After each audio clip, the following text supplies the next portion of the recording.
Assalamualaikum warahmatullahi wabarakatuh. Innal hamdalillah nahmaduhu wa nasta'inuhu wa nastaghfiruh wa na'udzu billahi min shururi anfusina wa min sayyiati a'malina may yahdihillahu fala mudilla lahu wa may yudlil fala hadiyalah. Asyhadu an la ilaha illallah wahdahu la syarika lah wa asyhadu anna Muhammadan abduhu wa rasuluh. Allahumma salli ala Muhammad wa ala ali Muhammad kama sallaita ala Ibrahim wa ala ali Ibrahim innaka Hamidum Majid. Allahumma barik ala Muhammad wa ala ali Muhammad kama barakta ala Ibrahim wa ala ali Ibrahim innaka Hamidum Majid. Ikhwanuddin, ibu-ibu, bapak, saudara-saudara, jamaah salat maghrib dan salat isya insyaallah Masjid Ar-Rahim rahimakumullah. Alhamdulillah, mari sama-sama kita bersyukur kepada Allah Subhanahu wa taala. Walillahil hamd, segala puji hanya senantiasa milik Allah. Tentunya kita bersyukur kita terus berada dalam nikmat yang dianugerahkan oleh Allah, dan hakikatnya memang seorang manusia tidak akan pernah berlepas dari nikmat yang diberikan oleh Allah. Wa ma bikum bi ni'matin fa minallah. Kalian, kata Allah, tidak akan pernah mampu untuk berlepas dari nikmat yang diberikan oleh Allah. Dan kita bersyukur kita masih diberikan kesempatan untuk masih berada pada hari-hari terbaik di 10 hari awal di bulan Dzulhijjah. Yang kita tahu sekali lagi ini hari-hari emasnya kaum muslimin, abbal amal ilallah. Hari-hari yang terbaik yang Allah cintai, yang seorang hamba ketika dia beribadah, maka inilah hari yang terbaik. Hari-hari yang sangat disukai oleh Allah. Orang hamba Allah beribadah, yang ibadah dia diganjar pahala melebihi daripada orang-orang yang berjihad. Kecil ataupun besar, sedikit ataupun banyak, sepele ataupun dahsyat, ibadah yang dia lakukan itu paling tidak diganjar seperti orang-orang yang berjihad.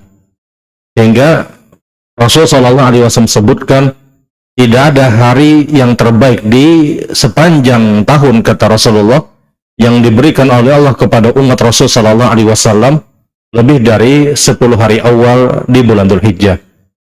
Tinggal kita bagaimana memanfaatkannya hari-hari ini atau hari-hari terbaik ini, yang ibadah apapun itu boleh jadi adalah salah satu tanggung besar nanti pada kehidupan akhirat kelak. Ucapan kalimat tasbih, tahmid, takbir, tahlil yang kita baca hari ini mudah untuk kita ucapkan. Tapi ketika kita nanti harus berada di alam barzah, maka tahmid, tahlil, takbir, tasbih, dan zikir-zikir yang lain, barulah kita benar-benar merasa bahwasanya ternyata ini adalah amalan-amalan yang membantu kita, khususnya pada kehidupan akhirat kelak. Baik, pada kesempatan malam hari ini kita akan bersama dengan sunnah-sunnah dari 9 Dzulhijjah sampai 13 Dzulhijjah. 9, 10, 11, dan 12 dan 13 Dzulhijjah. Ada beberapa sunnah yang dititik beratkan oleh Rasul sallallahu alaihi wasallam untuk umat Nabi Muhammad sallallahu alaihi wasallam, untuk kita agar kita memperhatikan di hari-hari tersebut. Yang pertama tentunya 9 Dzulhijjah. Itu adalah hari terbaik untuk orang itu berpuasa, yang dikenal dengan istilah Shaumul Arafah, puasa hari Arafah. Puasa hari Arafah itu dianjurkan dan disunnahkan, yang dia punya fadilah dan keutamaan menggugurkan dan menghapus dosa selama 2 tahun. Shaumu yaumul Arafah yukaffiru sanataini madiyah wa mustaqbilah. Puasa hari Arafah, kata Nabi, itu menghapus dosa 2 tahun, tahun sebelumnya dan tahun setelahnya. Tidak ada puasa terbaik sepanjang tahun melebihi daripada puasa Arafah. Ini puasa terbaik yang dianjurkan dan disunnahkan oleh Rasul sallallahu alaihi wasallam, yang dia punya fadilah dan keutamaan menggugurkan dosa 2 tahun. Tahun sebelumnya dan tahun setelahnya. Dan sekali lagi, ini adalah puasa terbaik sepanjang tahun. Tidak ada yang mampu mengalahkan keutamaan puasa Arafah. Sampai para ulama itu menyebutkan setelah Ramadan, maka puasa terbaik ada yang namanya puasa Arafah, yang dia jatuh pada 9 Dzulhijjah. Sehingga kalau ada seorang muslim, dia punya kebiasaan, dia istiqomah pada salah satu puasa sunnah yang sifatnya terus-menerus, seperti puasa Daud misalnya. Kemudian dia bertemu dengan hari 9 Dzulhijjah, maka apa yang dia niatkan? Yang dia niatkan adalah puasa di 9 Dzulhijjah atau puasa Arafah. Dia putus Daud, kemudian dia berniat untuk melaksanakan puasa Arafah. Kalau misalnya Daudnya dia taruhlah misalnya di hari Selasa, karena kita hari raya insya Allah di hari Rabu, maka Selasa itu adalah 9 Dzulhijjah. Ternyata dia punya kebiasaan Daud, dan Daudnya jatuh pada hari Selasa misalnya. Maka apa yang dia niatkan? Yang dia niatkan adalah yang paling utama, dia niatkan puasa Arafah. Dia berhenti dulu Daudnya. Tapi kalau dia mendapatkan Daudnya di hari Senin, maka Selasa dia langsung niat untuk puasa Arafah. Karena tidak ada penggabungan niat-niat sunnah pada satu amalan. Kita tidak dianjurkan untuk berniat Daud kemudian juga berniat untuk puasa Arafah. Karena Rasul Shallallahu Alaihi Wasallam bersabda, innamal amalu binniyah wa innamal likulli imri'in ma nawa. Amal itu kembali kepada niat, dan orang itu akan mendapatkan hasil dari niat yang jelas. Satu amalan itu diperintahkan dengan satu niat. Satu amalan itu hanya dengan satu niat. Jadi tidak bisa orang tersebut sekalian niat puasa Daud, tidak. Dia niatnya puasa Arafah. Kalau dia ingin mengambil keutamaan puasa Arafah. Kalau ada orang yang terbiasa puasa Senin Kemis, hari Senin dia puasa, kemudian hari Selasa dia niatnya puasa Arafah. Nah, sekali lagi ini adalah puasa terbaik sepanjang tahun dari semua puasa-puasa sunnah. Dan pengguguran dosanya itu 2 tahun sebelumnya dan tahun setelahnya.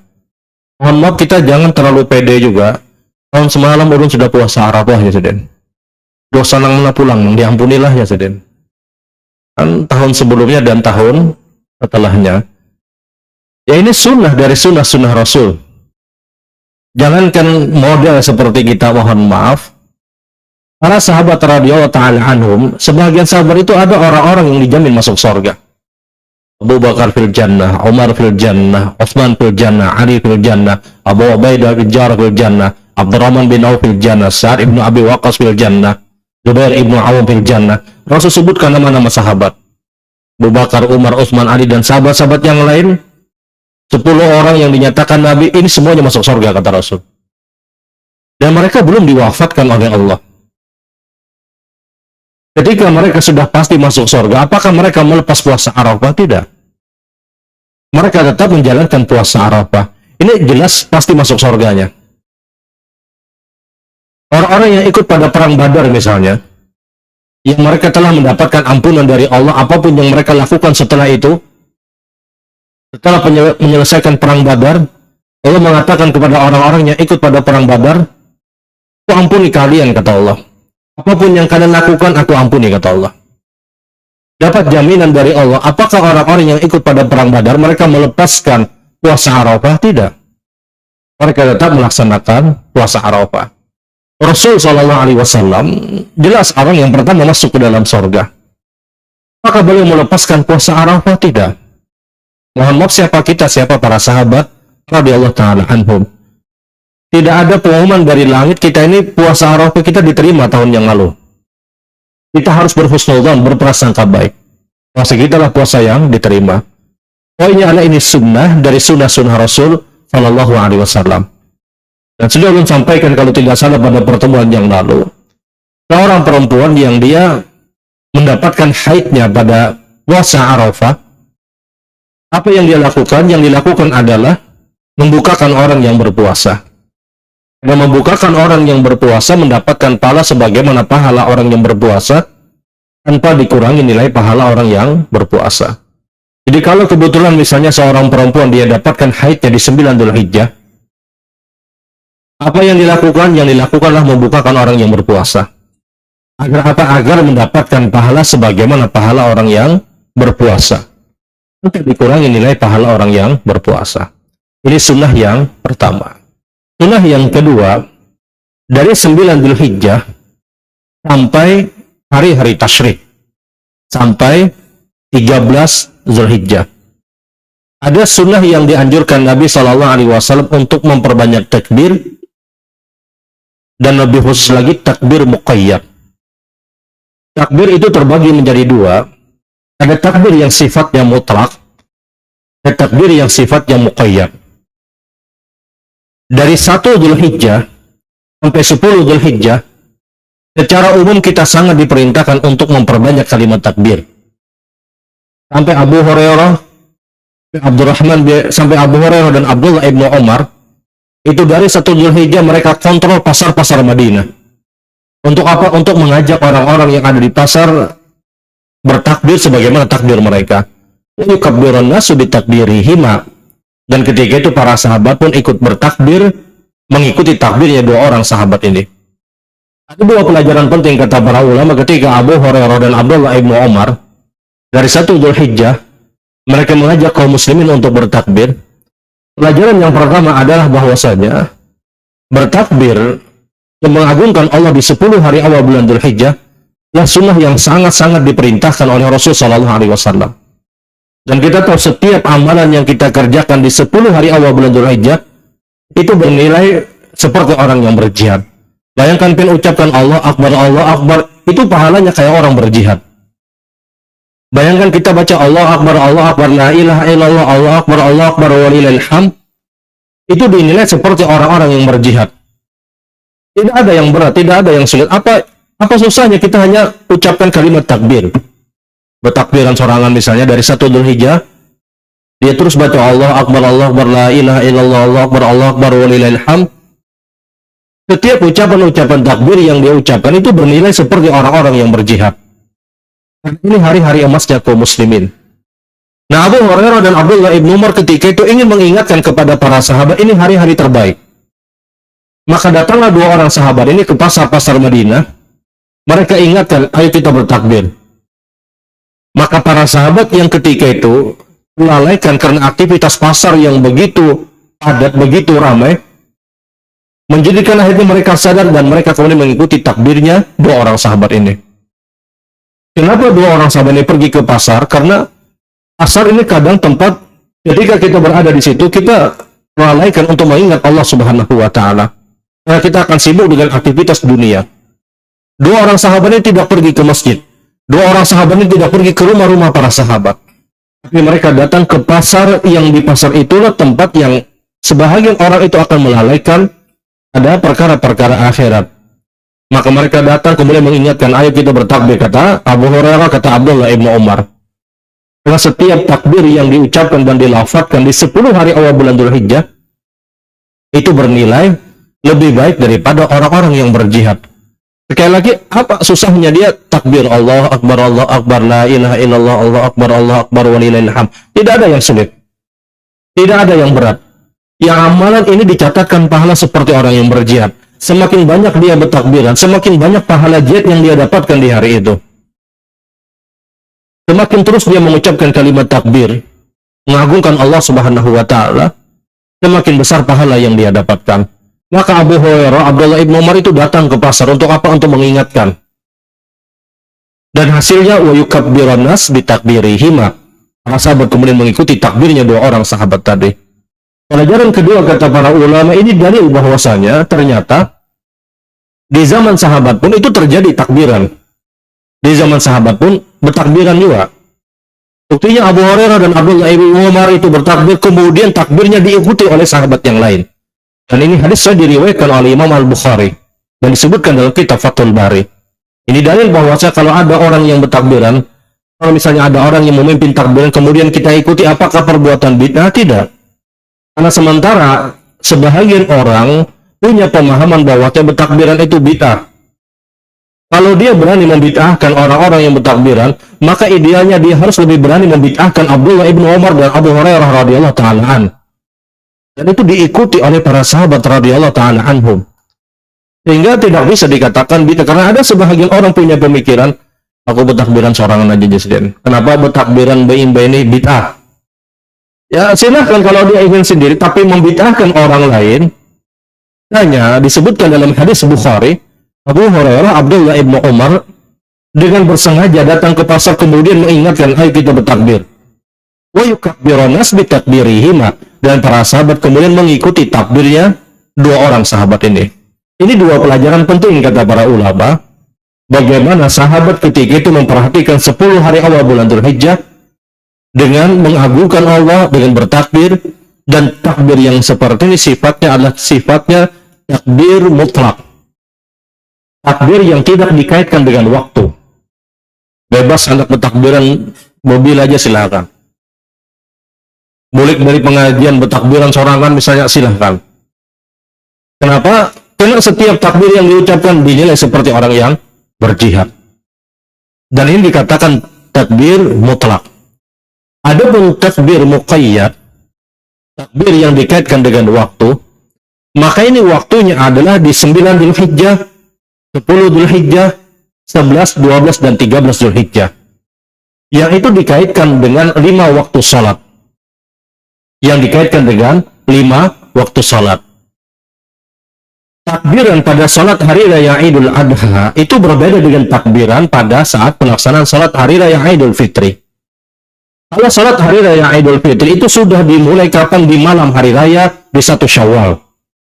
Pada saat azan maghrib dikumandangkan di malam 1 Syawal, maka mulailah kita diperintahkan untuk bertakbiran, menyambut kemenangan masuk pada 1 Syawal setelah kita menuntaskan puasa di bulan Ramadan. Kapan berhenti takbiran Idul Fitri? Berhenti setelah kita menyelesaikan salat hari raya Idul Fitri. Setelah kita selesai salat hari raya Idul Fitri, kita pulang, maka berhenti yang namanya takbiran Idul Fitri. Tapi takbiran untuk Idul Adha itu sudah bisa dimulai di 9 Dzulhijjah. Kemudian 10 Dzulhijjah malam di hari raya Idul Adha. Kemudian 11, 12, dan 13 di hari tasyrik. Dan berhenti kapan? Berhenti pada saat masuk waktu asar di 13 Dzulhijjah. Hari raya hari Rabu 10 Dzulhijjah. Kamis, Jumat, Sabtu. Sabtu itu berhenti takbir muqayyad. Di waktu asar itu waktu terakhir. Setelah asar dia bertakbiran kemudian selesai. Ini takbir muqayyad yang dia berada pada 9, 10, 11, 12, dan 13. Jadi takbiran untuk salat hari raya Idul Adha yang dikenal dengan takbir muqayyad itu sudah boleh dimulai di 9 Dzulhijjah. Sebagaimana perbuatan Abdullah ibnu Umar, perbuatan Abdullah ibnu Mas'ud, perbuatan Ali bin Abi Thalib dan sebagian sahabat. Mereka sudah memulai takbiran itu di 9 Dzulhijjah. Tinggal khilafnya para ulama, tinggal ulama berbeda pendapat, apakah 9 Dzulhijjah itu di waktu subuhnya, atau di waktu zuhurnya, atau di waktu asarnya. Ulama berbeda pendapat di 3 waktu ini. Ada yang memulai mungkin 9 Dzulhijjah di subuhnya. Mungkin yang memulainya kapan? Di waktu zuhurnya. Ada mungkin yang memulainya kapan? Di waktu asarnya. Hingga 3 waktu ini ulama berbeda pendapat. Untuk 9 Dzulhijjahnya sudah boleh untuk memulai takbir yang sifatnya muqayyad. Takbir muqayyad itu dikaitkan dengan 5 waktu sholat. Subuh, zuhur, asar, maghrib, dan isya. Takbir muqayyad adalah takbir yang dikaitkan dengan 5 waktu sholat. Nah, di 9 Dzulhijjah di sini para ulama berbeda pendapat. Ada yang menyatakan dimulai dari subuh. Ibu-ibu misalnya yang kebetulan sholat di rumah. Setelah selesai sholat subuh misalnya, silahkan bertakbiran di 9 Dzulhijjah. Misalnya setelah sholat zuhur, silahkan bertakbiran di rumah misalnya, saat sudah di 9 Dzulhijjah. Karena ada 3 pendapat yang muncul bahwa takbiran pada 9 Dzulhijjah, ada yang mengatakan setelah subuh sudah diperbolehkan, karena dia sudah masuk di 9 Dzulhijjah. Ada yang mengatakan di waktu zuhur, ada yang mengatakan di waktu asar. Wallahu ini khilaf. Nah, pendapat yang menyebutkan di waktu asar, mereka menghitung terjadinya wukuf di Arafah. Kita tahu perbedaan waktu kita dengan Saudi Arabia itu kurang lebih 5 jam. Kalau kita berada di waktu asar, dikurangi 5 jam, maka orang-orang sudah berkumpul di Arafah. Maka disitulah kata pendapat sebahagian orang, dia bertakbiran sebagaimana orang-orang yang berada pada saat wukuf di Arafah. Adapun pendapat yang menyebutkan dari subuh dia sudah boleh bertakbiran, karena itu sudah masuk 9 Dzulhijjah. Namun ini khilaf. Poinnya ada 9 Dzulhijjah dia sudah mulai untuk bertakbiran. Kemudian 10 Dzulhijjah, 11, 12, dan 13 di 5 waktu sholat. Misalnya di 11 Dzulhijjah, masuk pada hari tasyrik. Selesai subuh, bertakbiran. Kemudian selesai sholat zuhur, bertakbiran lagi. Selesai asar, bertakbiran lagi. Selesai maghrib dan selesai isya juga bertakbiran. Dan ini sunnah yang disepakati sampai di 13 Dzulhijjah pada waktu asarnya. Nah, model takbiran yang pernah disebutkan dalam beberapa riwayat adalah, di antaranya riwayat Abdullah ibnu Umar, bahwasanya model takbiran itu dengan kalimat misalnya Allah Akbar, La ilaha illallah, Allah Akbar, walillahil hamd. Dengan 2 kali takbir. Model takbiran ini itu dilakukan oleh Abdullah ibnu Umar, Abdullah ibnu Mas'ud, dan Ali ibnu Abi Thalib. Ada juga model takbiran yang lain. Allah Akbar kabira. Ada juga Allah Akbar kabira. Ada juga yang 3 kali takbir. Allah Akbar, la ilaha illallah, Allah Akbar, walillahil hamd. Dari semua model takbiran tadi, mohon maaf, yang paling banyak diikuti oleh para sahabat adalah dengan model 2 kali takbir. Allah Akbar, la ilaha illallah, Allah Akbar, walillahil hamd. Ini yang paling banyak dilakukan oleh para sahabat. Sehingga kita pun putuskan bahwasanya berhubung ini yang paling banyak diikuti oleh para sahabat, maka zahirnya ini yang terbaik. Meskipun tidak salah orang yang sampai 3 kali takbir, Allah Akbar, 3 kali Allah Akbarnya, tidak disalahkan. Atau ada orang yang menggunakan Allah Akbar kabira, atau Allah Akbar kabira. Ini pun juga disebutkan dalam beberapa riwayat. Yang sampai hari ini ulama sangat ragu-ragu adalah takbir yang modelnya agak panjang. Allah Akbar. Yang ada Allah Akbar kabiranya. Allah Akbar kabira. Walhamdulillah katsira. Wa subhanallah bukrata wa asila. La ilaha illallah, Allah Akbar. La ilaha illallah. Wa la na'budu illa iyyah. Mukhlisina lahuddin. Walau karihal musyrikun. Walau karihal munafiqun. Walau karihal kafirun. Kemudian juga yang ada kalimat sadaqah wa'adah. Wa nasara abda wa hazamal ahzab wahda. Sampai hari ini itu semua riwayat diragukan. Yang tidak diragukan hanya Allah Akbar, la ilaha dan seterusnya. Atau yang 3 kali takbir. Yang panjang itu justru yang diragukan oleh para ulama. Padahal itu keren, bang. Kayaknya keren. Sadaqah wa'adah, wa nasara abda wa hazamal ahzab wahda.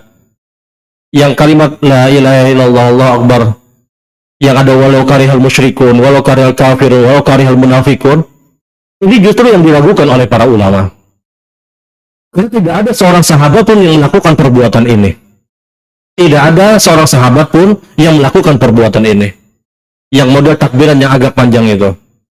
Maka mohon maaf, berhubung tidak ada model para sahabat melakukan perbuatan tersebut, lebih baik kita mengikuti apa yang dilakukan oleh para sahabat. Karena orang yang paling mengerti tentang syariat ini adalah para sahabat. Sahabat diantaranya Abdullah ibnu Umar, Abdullah ibnu Mas'ud, Ali bin Abi Thalib itu Allah Akbar, la ilaha illallah, Allah Akbar, walillahil hamd. Itu yang mereka lafadzkan. Tidak yang panjang, walau karihal musyrikun, walau karihal munafikun, walau karihal kafirun, dan selanjutnya. Justru yang ada kalimat sadaqah wa'adah, wa nasara abda, wa hazamal ahzab wahda, itu dibaca Nabi kapan? Ketika Rasul SAW naik ke Bukit Safa. Pada saat Nabi sa'i, Nabi sebutkan inna safa wal marwata min syairillah nabda'u bima bada'a Allahu bih. Rasulullah kemudian bertakbir Allah Akbar, Allah Akbar, Allah Akbar. Kemudian Nabi sisipkan sadaqah wa'adah, wa nasara abda, wa hazamal ahzab wahda. Itu terjadi kapan? Ketika Nabi sa'i. Pada saat Nabi menaiki Bukit Safa. Sehingga amalan ini mohon maaf tidak bisa ditarik dengan model takbiran pada saat kita berada 9, 10, 11, 12, dan 13. Ini amalan berkaitan dengan ketika Rasul naik ke Bukit Safa. Dan itu benar, ada hadis yang disahihkan oleh Imam Muslim.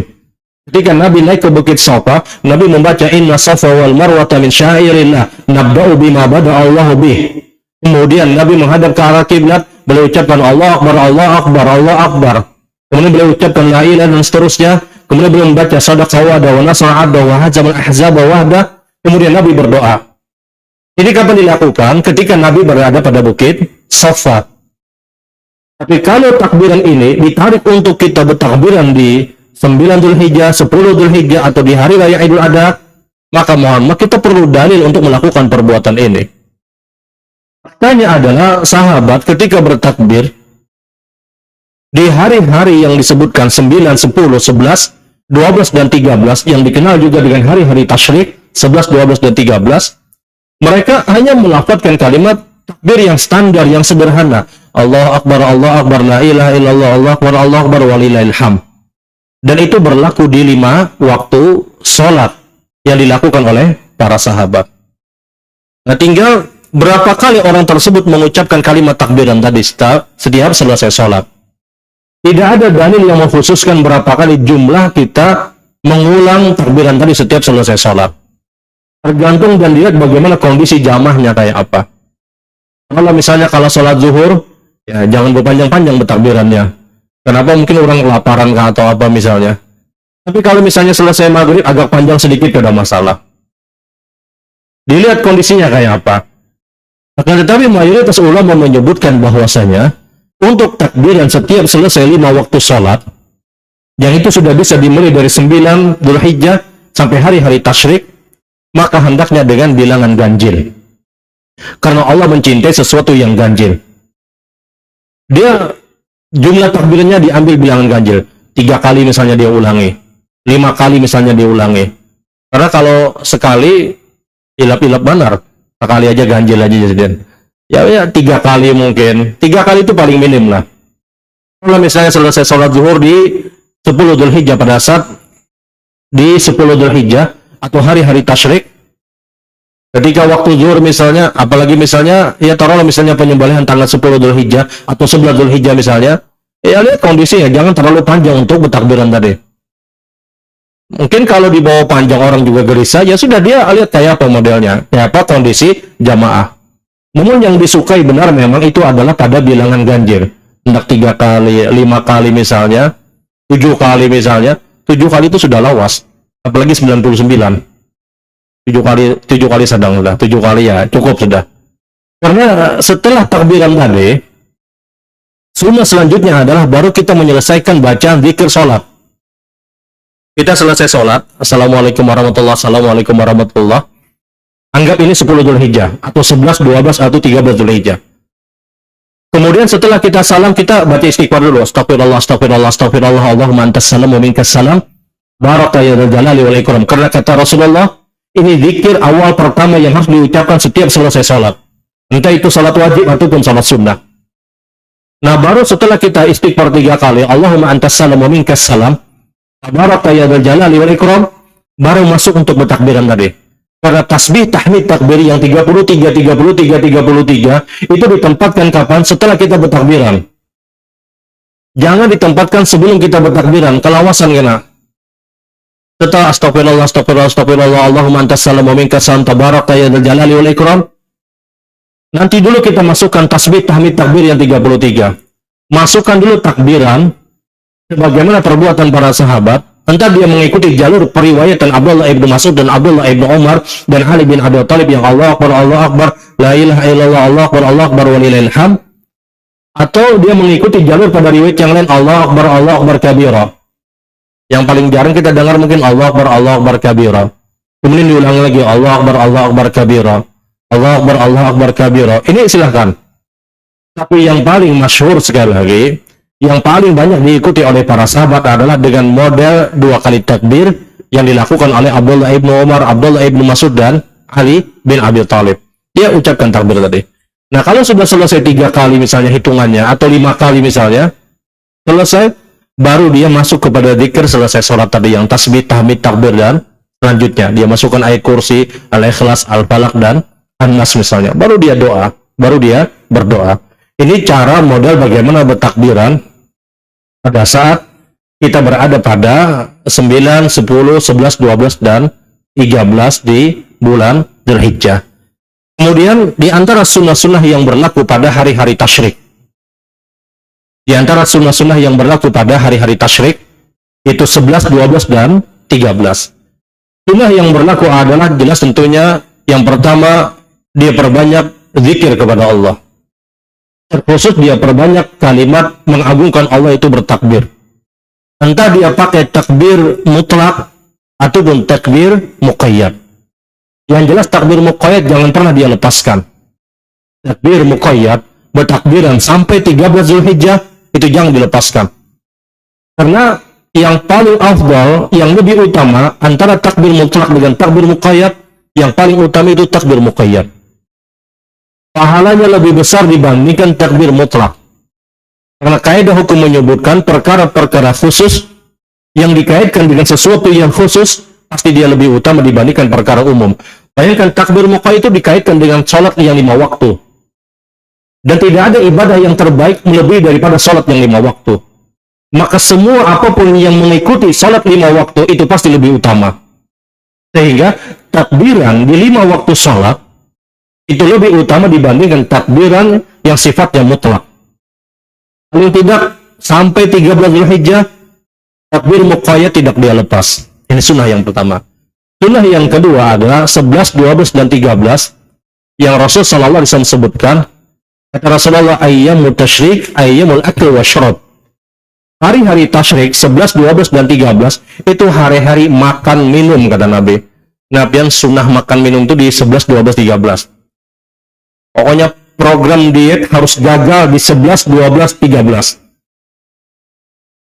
Ini hari-hari terbaik yang kita diperintahkan untuk makan minum, kata Rasulullah. Sampai Rasul sebutkan, ini ayyamut tasyrik ayyamul akl wasyrab. Hari-hari tasyrik, kata Nabi, 11, 12, dan 13, ini hari-hari kita makan minum, kata Nabi. Kita makan dan kita minum, kata Rasul sallallahu alaihi wasallam. Anda ingin menghabiskan daging kurban 11, 12, 13, silahkan. Misalnya makan daging terus, tanggal 14 pian tensi balik. 11, 12, 13 jangan ditensi dulu. 14 hanya pian potensi. Karena 11, 12, dan 13 ini diperintahkan untuk perbanyak. Silahkan kalian makan, silahkan kalian minum, kata Rasulullah. Hari-hari yang kita diperintahkan untuk bergembira. Hari-hari yang kalau orang itu ingin makan, sunnahnya waktu itu. Kita hampir tidak mendapatkan, bahkan jarang atau tidak kita dapatkan ada perintah untuk makan. Perintah untuk makan itu berlaku yang sangat dianjurkan pada hari-hari tasyrik 11, 12, dan 13. Makanya diharamkan untuk berpuasa ayyamul bid 13 Zulhijjah. Di antara hari-hari yang diharamkan untuk berpuasa adalah pada saat kita berada pada hari-hari tasyrik. Pada saat kita berada pada hari-hari tasyrik. Ini hari-hari kalian makan dan kalian minum, kata Rasul sallallahu alaihi wasallam. Dan ini sifatnya sunnah. Sifatnya sunnah. Jadi kalau ada orang punya daging hewan kurban misalnya, bisa dia selesaikan di 1, 11, 12, dan 13 Zulhijjah. Ya kalau misalnya dia tidak bisa selesaikan, bisa dia simpan. Karena kita tahu ada dua riwayat. Riwayat yang pertama adalah Nabi SAW itu pernah berkata kepada para sahabat, kata Rasulullah, "Fala tuddakhiru fi ayyami tasyrik." Jangan engkau simpan daging kurban engkau di hari kecuali engkau selesaikan di hari-hari tasyrik. Jangan engkau simpan, kata Rasul. Habiskan di 11, 12, dan 13, kata Rasulullah. Habiskan, sedekahkan, dan hadiahkan. Itu sabda pertama. Kemudian di tahun berikutnya para sahabat akhirnya mereka tidak berani menyimpan daging hewan kurban. Mereka mencoba untuk menghabiskan semua. Dan itu diketahui oleh Rasul sallallahu alaihi wasallam. Maka sahabat ditanya oleh Rasulullah, "Kenapa kalian, mohon maaf, begitu berlebihan untuk makan daging-daging hewan kurban?" kata Rasul. Kata para sahabat, "Ya Rasulullah, bukankah kita dilarang untuk menyimpan daging hewan kurban lebih dari tanggal 13 Zulhijjah?" Maka apa kata Rasul? "Benar," kata Nabi, "tahun lalu aku memang melarang kalian untuk tidak kalian simpan lebih dari 13 Zulhijjah." Kenapa? Karena kata Rasulullah, banyak orang-orang yang berhajat di tahun tersebut. Banyak orang-orang fuqara, banyak orang-orang miskin, kata Rasulullah. Sekarang kata Nabi, sudah teratasi, kata Rasulullah, maka silahkan kalian simpan daging-daging kalian, kata Rasul. Jadi yang perlu kita pahami adalah, menyimpan daging hewan kurban, itu boleh walaupun sampai berlanggar tahun misalnya. Ya, kebanyakan iwak sih, Den. Sampai berlanggar tahun, bingung juga melariakan daging, diulah pentol sudah juga.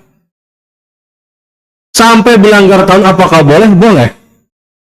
Yang dilarang Nabi pada hadis pertama itu adalah ketika kejadiannya, pada saat itu di Madinah, orang-orang memerlukan berhajat dengan daging-daging hewan kurban. Maka kata Rasul, jangan kalian simpan.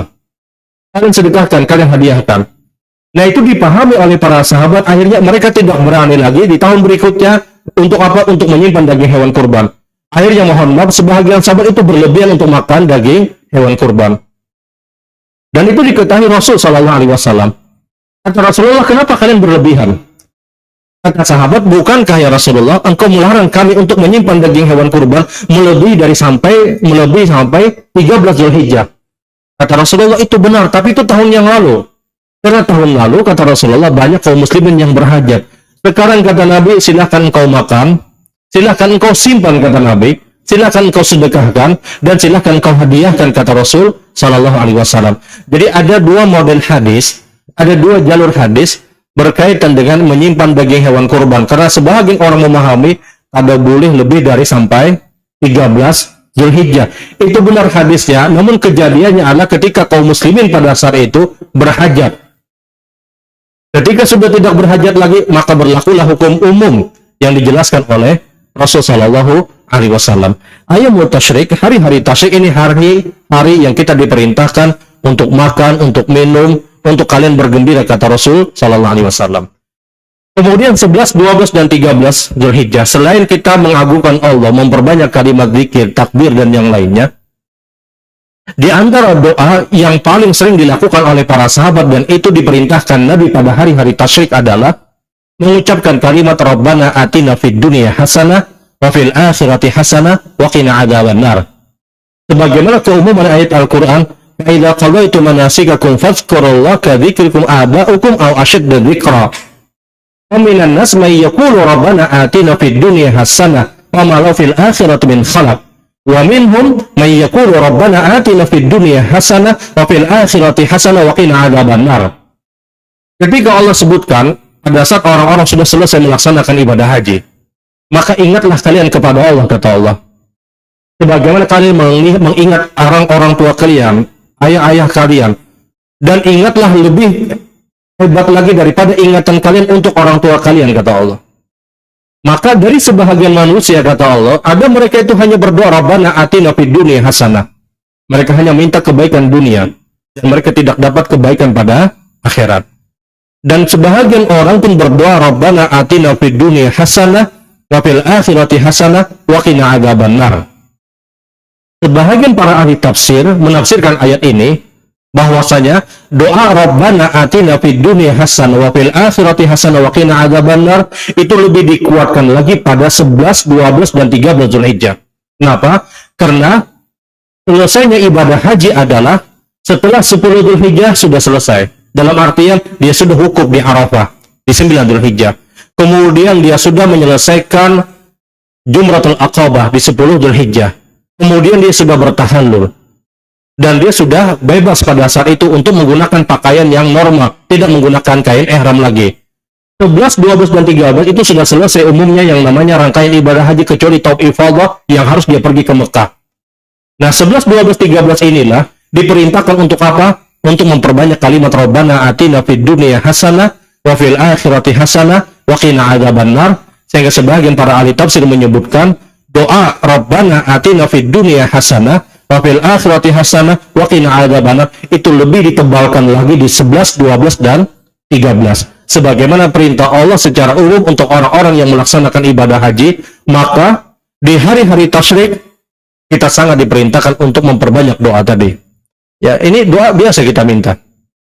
Bahkan setiap doa kita minta. Tapi untuk 11, 12, dan 13 perhatian kita pada doa yang dikenal dengan istilah sapu jagat. Rabbana atina fid dunya ini doa sapu jagat. Karena dia mencakup semua apapun yang ada, apapun yang kita minta. Rabbana atina fid dunya hasanah. Ya Allah, hamba memohon kepada Engkau semua kebaikan dunia. Semua apapun berkaitan dengan dunia masuk pada kalimat tadi. Minta kesehatan, minta dijaga oleh Allah, minta dimudahkan urusan kita, minta agar apa? Anak-anak kita anak-anak yang baik dan yang lainnya. Ini urusan-urusan dunia. Wa fil akhirati hasanah, dan akhirat, minta kebaikan akhirat dari pada saat kita berada di alam barzah, kemudian kita dibangkitkan, masuk kita ke mahsyar, kemudian terjadi hisab, kemudian terjadi mizan, kemudian berjalan di atas sirat, kemudian kita berada di kantara. Ini semua berkaitan dengan akhirat. Itu masuk pada kalimat fil akhirati hasanah wa qina adzabannar. Nah, ini doa lebih dipertebal lagi kapan? Pada saat kita masuk 11, 12 dan 13 Zulhijjah, sebagaimana yang juga dipraktekkan oleh para sahabat radhiyallahu taala anhum. Kemudian yang terakhir yang perlu Ron sampaikan adalah pada saat pelaksanaan salat hari raya Idul Adha. Salat hari raya Idul Adha, kita tahu di rakaat pertama itu 7 kali takbir, rakaat kedua 5 kali takbir. Setelah takbiratul ihram, kemudian dia takbir 7 kali, berzaidah takbir tambahan. Kemudian masuk rakaat yang kedua, setelah dia bangun dari sujud takbir Allahu Akbar, dia tambah lagi 5 kali takbir. Ini sunnah dari sunnah-sunnah Rasul sallallahu alaihi wasallam. Khilafnya hanya apakah di antara takbir itu ada bacaan atau tidak. Takbir Allahu Akbar, takbiratul ihram. Apa yang dia baca dulu? Mayoritas ulama menyebutkan dia baca doa iftitah. Wallahu alam, doa iftitah terbaik kata para ulama ketika kita salat hari raya Idul Adha. Doa iftitah terbaik adalah kalimat Allah Akbar kabira walhamdulillah katsira wa subhanallahi bukratan wa asila. Ini doa iftitah terbaik kapan? Ketika kita salat hari raya Idul Adha. Kenapa? Karena ini masih berada di 10 Dzulhijjah. Di 10 Dzulhijjah kita masih diperintahkan untuk mengagungkan Allah. Di 10 Dzulhijjah kita masih diperintahkan untuk membesarkan Allah, dan doa iftitah yang berkaitan dengan pengagungan Allah ada pada kalimat Allah Akbar kabira walhamdulillahi katsira wa subhanallahi bukratan wa asila. Tapi tidak salah dengan Allahumma ba'id baini, silahkan. Ini wajatu silahkan. Kita hanya lebih mendekatkan sunnah Rasul sallallahu alaihi wasallam. Setelah dia takbir Allah Akbar, ini takbiratul ihram. Kemudian dia baca doa iftitah. Doa iftitah terbaik kata para ulama adalah berkaitan dengan pengagungan Allah. Karena dia masih berada di 10 Dzulhijjah. Maka dia baca Allah Akbar kabira walhamdulillahi katsira wa subhanallahi bukratan wa asila. Apa keutamanya? Futihati abwaabus sama, kata Nabi. Orang yang membaca kalimat ini terbuka semua pintu langit untuk dia, dan dia mudah untuk mendapatkan rahmat dari Allah Subhanahu wa taala. Setelah dia baca doa iftitah, tentunya kita akan masuk dengan yang namanya takbir zaidah, takbir tambahan tadi. Yang Allah Akbar, Allah Akbar, Allah Akbar. Rakaat pertama dengan 7 kali bir. Nah, di antara takbir yang takbir tadi, apakah ada bacaan atau tidak? Abdullah ibnu Mas'ud ketika ditanya tentang apakah ada bacaan atau tidak, kata beliau, hendaknya seorang muslim memuji Allah. Maka Abdullah ibnu Mas'ud ketika itu mencontohkan dengan kalimat, beliau ucapkan dengan kalimat subhanallah, alhamdulillah, la ilaha illallah, Allah Akbar. Kemudian bersalawat kepada Rasul sallallahu alaihi wasallam, Allahumma shalli ala Muhammad. Ini pernah dipraktekkan Abdullah ibnu Mas'ud. Sebagian ulama menyebutkan cukup dia pujian kepada Allah. Entah dia alhamdulillah, subhanallah, alhamdulillah, ilaha illallah, Allah Akbar misalnya. Itu pun juga diperbolehkan. Sebagian ulama lain menyebutkan tidak membaca apapun. Dengan alasan tidak ada hadis Rasul sallallahu alaihi wasallam yang menyebutkan perbuatan ini. Sehingga sebagian orang takbir Allah Akbar, kemudian Allah Akbar. Dia tidak baca apapun di antara takbir tadi. Kalau ingin mengikuti Abdullah ibnu Mas'ud silahkan. Apakah boleh? Boleh. Karena qaulus sahabat, ucapan sahabat itu bisa dijadikan hujjah. Sampai ada sahabat yang lain yang membantah perkataan tersebut. Jadi kalau ingin puji Allah silahkan dengan kalimat misalnya dia takbir Allah Akbar, subhanallah, alhamdulillah, la ilaha illallah, Allah Akbar. Kemudian dia baca Allahumma shalli ala Muhammad, Allahu Akbar lagi. Terserah, dia bisa puji Allah sebagaimana perbuatan Abdullah ibnu Mas'ud. Namun sekali lagi ini hukumnya sunnah dari sunnah-sunnah Rasul sallallahu alaihi wasallam. Baik Bapak Ibu yang dirahmati Allah, ini mungkin yang Allah sampaikan. Subhanakallahumma bihamdik asyhadu an la ilaha illa anta astaghfiruka wa atubu ilaik. Assalamualaikum warahmatullahi wabarakatuh.